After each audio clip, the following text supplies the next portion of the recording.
দিনটা হচ্ছে রং খেলার দিনকে সকালবেলা স্নান টান করে একটুখানি সাজুগুজু করে নতুন জামা পরে আমি রেডি হয়ে গেছিলাম রং খেলবো বলে।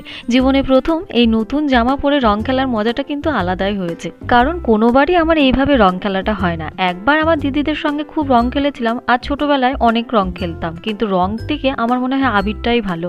তারপর আমরা একটুখানি ঘুরতে বেরিয়েছিলাম, কোথায় কি হচ্ছিল সেটা দেখে আসার সময় একটুখানি আইসক্রিম খেয়ে তারপর এক জায়গায় দাঁড়িয়ে সবাই শুধু ফটো টটো তুলে একটুখানি নিজেরা নিজেরাই আবির লাগিয়ে নিয়েছিলাম, কারণ আমাদের সঙ্গে ছিল একটা দাদা আর কয়েকটা ভাই আমার দিদিরা। বাড়ি এসে আমার মেজদিকে ভালোভাবে রং মাখিয়ে তারপর এই যে দেখতে পাচ্ছ আমাকে কেমন ভূতটা বানিয়েছে। আমার তো বেশ মজাই লাগছিল, কিন্তু এই আবিরগুলোর মধ্যে না রং মেশানো ছিল, কিছুতেই উঠছিল না। এই যে এনারা একটুখানি ফটো মটো তুললো, তারপর না আমরা হাঁপিয়ে গেছিলাম, আবার সোজা চলে গেছিলাম একটু বাজারের দিকে। এই প্রথমবার এইভাবে আমি বাজারে গিয়ে তারপর কোল্ড ড্রিঙ্কস কিছু আইসক্রিম কিনে বাড়ি।